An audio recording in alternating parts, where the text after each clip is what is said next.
Hey, c'est Mel, comment allez-vous mes chers Mélimélo? Et à ceux qui connaissent pas encore ma chaîne, je vous souhaite tout simplement la bienvenue. Comme vous le savez, l'artiste solo coréen Suga, membre du boys group planétaire BTS, mais nommé en tant qu'artiste solo August D, nous revient avec une toute nouvelle mixtape qui se nomme D-Day. Et aujourd'hui, il présente ce titre phare avec un MV qui l'accompagne qui se nomme Hey Gum. Désolée si je l'ai mal prononcé. Vous connaissez la chanson avant que je déblatère un peu plus. Générique.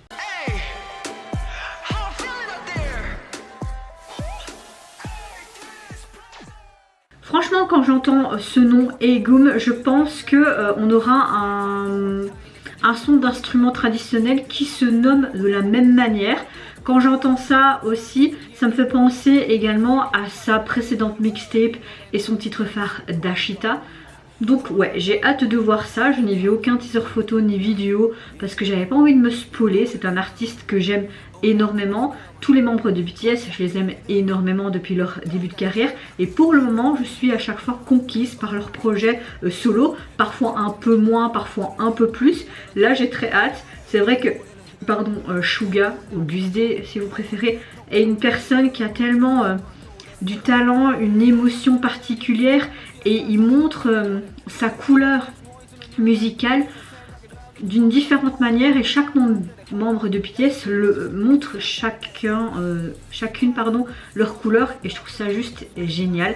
Comme vous le savez, J-Hope a commencé son service militaire le 17-18 avril, donc je lui souhaite un bon service militaire. On a pu voir Jin également, il a déjà bien pris du muscle en même pas quelques mois. Je vois qu'ils sont heureux et c'est le principal et il faut se dire que c'est leur devoir et qu'ils vont vite revenir. Mais avant que je réagisse, vous connaissez la chanson habituelle, votre météo du jour. J'espère que vous allez bien aujourd'hui en ce 21 avril. Moi personnellement, je vais pas vous mentir, j'ai le moral dans les chaussettes et je pense que vous le savez, un artiste dont je tenais beaucoup grâce à ma meilleure pote, car c'est son groupe favori. Comme vous le savez, Moonbin, 25 ans, membre d'Astro, acteur, chanteur, danseur, l'apivirus comme je l'appelais, il était tellement chaleureux, tout souriant, nous a quittés. Je ne vais pas plus en parler parce que justement par respect pour tout simplement ses proches, sa famille, les membres du groupe et même pour nous les fans, je ne vais pas plus en parler parce que c'est pas quelque chose qu'il faut en parler par respect, surtout pour ça. Je n'ai pas le fait pour les autres artistes qui me manquent énormément aussi. Il y a eu beaucoup de décès actuellement.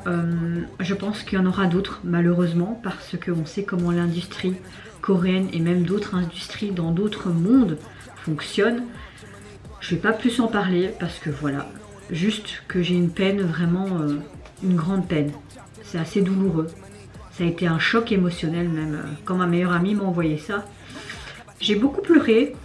Et j'ai parlé aussi avec des gens en DM et tout qui savaient pas comment s'exprimer et tout et je lui ai juste dit en fait, quand tu ressens l'émotion sur le moment même, si tu as envie de pleurer tu pleures, si tu as envie de crier tu cries, si tu as envie d'être en colère tu te mets en colère en fait.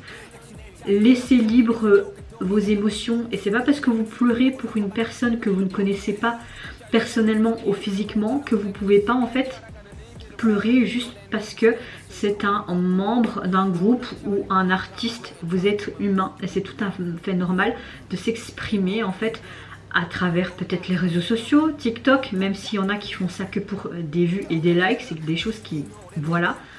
Mais voilà, j'espère juste que là-haut il est enfin épanoui, heureux avec lui-même, qu'il a peut-être rejoint des membres de sa famille également. Et que tout simplement il restera toujours dans nos cœurs, ça c'est clair, et que c'est une magnifique étoile qui brille en plus dans le ciel. Et je vais pas vous mentir, outre le fait que son décès m'affecte, je vois que mon corps il me dit merde ces derniers temps. Cette nuit je me suis réveillée mais vraiment avec une très très grosse douleur au dos. D'ailleurs j'ai une bouillotte là pendant que je vous parle, c'est ma meilleure amie là pour le moment. Très très mal dans le dos, une très très grosse pointe et j'ai cette douleur, la même douleur en bas du ventre. J'ai été très malade pendant toute la nuit, j'arrêtais pas d'aller aux toilettes, j'ai pas dormi de la nuit, je suis restée même dans mon fauteuil pour réveiller mon compagnon. Et je vais pas vous faire un dessin mais je faisais aller-retour, aller-retour. J'avais des nausées, mais heureusement tout est passé par là. Et mon copain il me dit Mel, maintenant ça suffit, en fait tu bouges tout le temps, t'arrêtes pas. C'est peut-être bien que tu acceptes que ton corps te dit merde et que tu dois prendre soin de toi. Et il a pas tort. Donc dans la globalité, ma météo du jour, aujourd'hui en tout cas, c'est pas top. Je sais que j'ai une force de caractère et que ça va aller.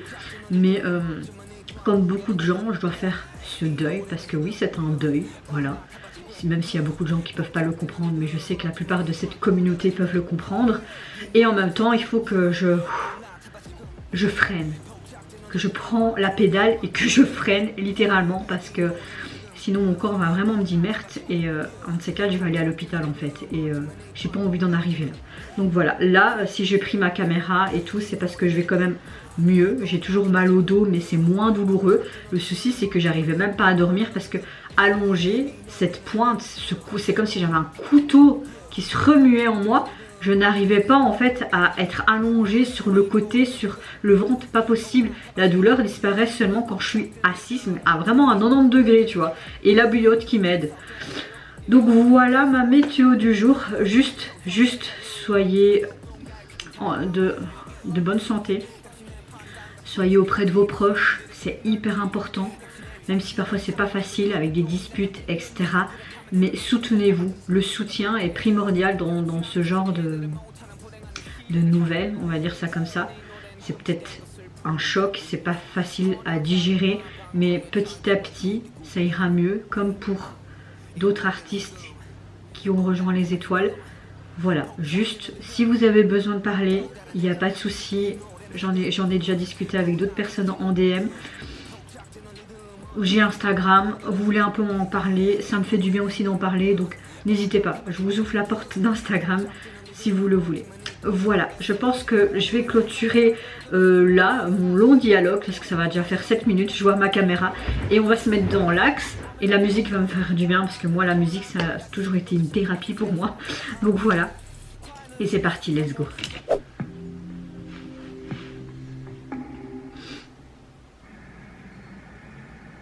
Ah, j'aime beaucoup ce côté hyper ancien et tout.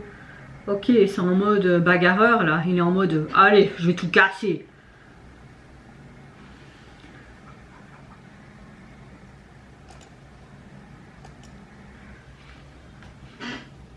C'est un délinquant?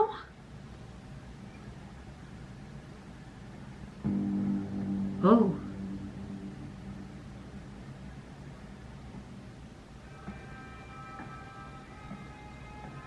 Oh, l'instrument là.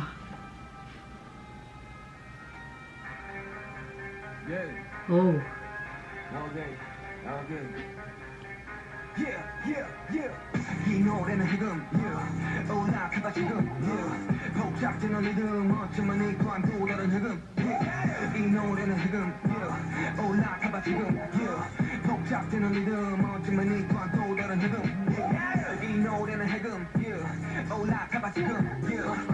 Il joue deux personnalités ou quoi?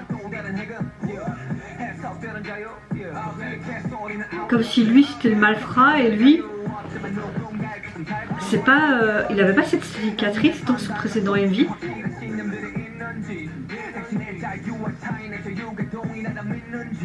J'aime beaucoup, on est un peu dans les années 60, 70, vraiment un peu en mode malfrat là. Même les tons du MV est super sympa. Cette chanson parle simplement de liberté, mais vous devez vous rappeler de différencier la liberté de l'auto-indulgence. Il y a toujours de ces paroles, enfin, je suis admiratif par cet artiste. Alors on a clairement une chanson hip-hop pop, mais on a vraiment ce son caractéristique de certains instruments traditionnels qui est le egum, hein. J'aime beaucoup.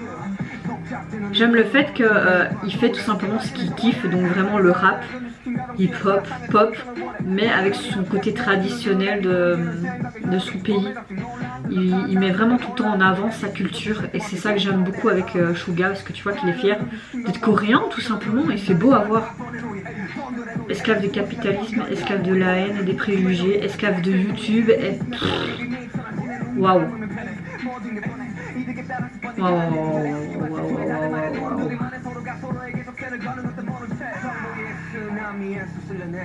Ok, d'accord. Mais qui est le bon, qui est le mauvais dans cette histoire? Parce que oui, c'est un voleur, un malfrat, hein, il avait une bande derrière lui, mais l'autre, il a l'air pas très net, hein, ce banquier là.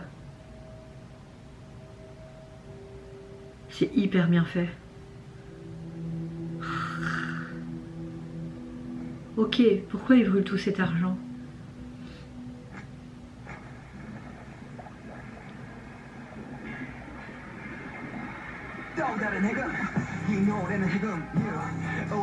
Ça fait rappeler... Ouais, ça doit être lui le malfrat. Et lui, c'était juste un voleur, mais un peu en mode Robin des Bois, alors. Oh. Oh, oh, oh.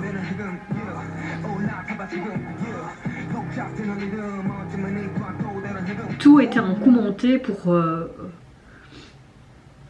tuer cette personne. Waouh. Est-ce qu'il c'était un flic?